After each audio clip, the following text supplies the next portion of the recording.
the pattern of man who has achieved complete freedom. So when you're embraced by him, you're embraced by freedom itself.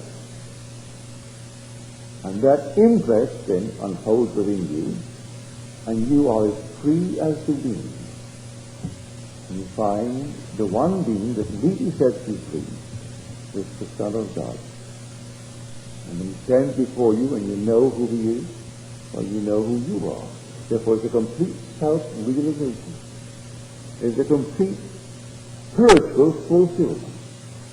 And then you know. So it doesn't matter what happens thereafter, anything in the world. You will be created. And your only feeling then will be for those who are now starting the journey. Instead of condemning and asking for the gas chamber, you look upon this little thing. It's like a thing, just starting. Only now tasted of the fruit of good and evil, and can't quite discriminate as yet. It doesn't know. And here it is placed for 6,000 years of a horrible sin. But as Blake said, do not let yourself be intimidated by the horror of the world. Everything is ordered and correct and must fulfill its destiny in order to achieve perfection. Follow this path, and you will receive from your own ego a deeper perception of the eternal beauty of creation. You'll also receive an ever-increasing relief from that which now seems so sad and terrible. So he starts it, and you and I are in it. And we'll wait for her after the unnumbered years that she has to travel. For she has to go through all that you've gone through. But God in his infinite mercy has hidden it from your memory. Hidden it and still allows you to condemn and do the things that normal men will do when they read these things in the paper. Why did it happen to me? Why did it happen to so-and-so?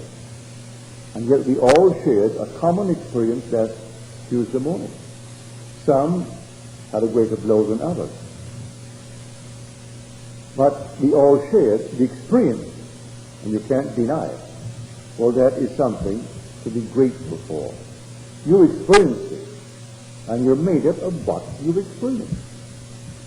Others cannot be witnesses to these things if they could only be those who say, well, I heard it said. So I heard there was, as our friends call it. Our sister-in-laws from the east, my niece from Cincinnati, others from different areas, and they're all calling.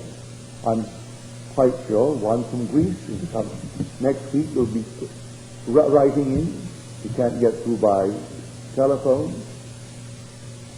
And she'll be asking all kinds of things because people go out and they try to scare you all the more. One called from New York to say, we just heard on the TV and we've been trying all day to get you. And some authorities, they're all authorities, strangely enough. And he says this is only the first one. The big one is coming. And of course, it puts her right into a tizzy, as though this little thing knows what he's talking about. He didn't predict this one, but he's going to predict the next one. And then he gives his name and all the little degrees behind his name, and he teaches over Caltech, so he is an authority. No one knows. No one knows. And whenever it comes, let it come. And I tell you, let it come. You have experienced what only a very small section of our country experienced this last Tuesday morning. And life is made up of experiences. So the serpent simply means to learn by experience. And we listened well, and the fruit tasted good. And we came out into a world of experience. Because the journey is from innocence through experience to freedom. And that freedom is to awaken as God himself. They were being plucked from a garden, as I saw it so clearly one night. This infinite field of human flowers, like sunflowers. And yet I knew, as I looked at them, and they were so beautiful, I knew that I enjoyed a far greater measure of freedom than all of them put together.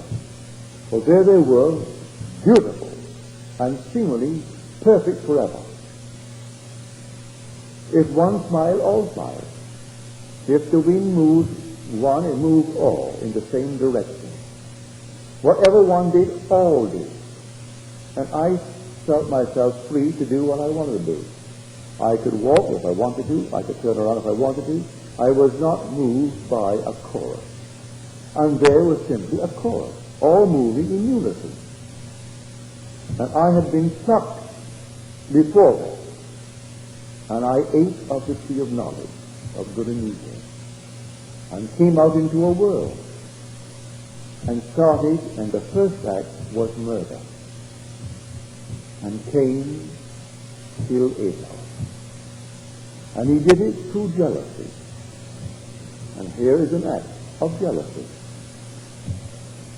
He envied their position in the world, envied their wealth, envied what they had, and felt no remorse in killing, but none whatsoever, even to this moment.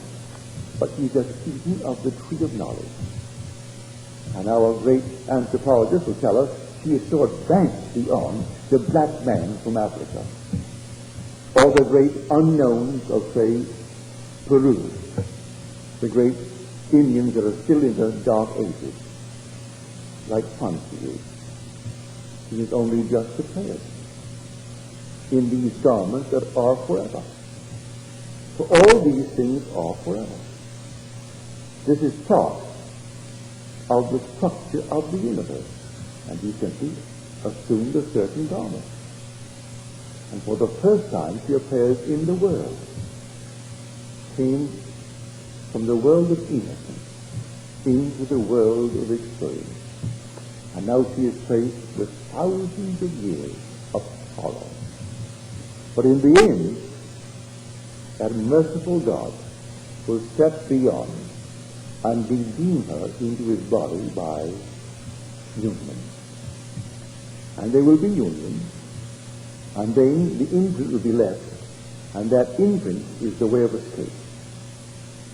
And it begins with a waking within the grave being your sky. And then coming out of that sky, and that is your birth.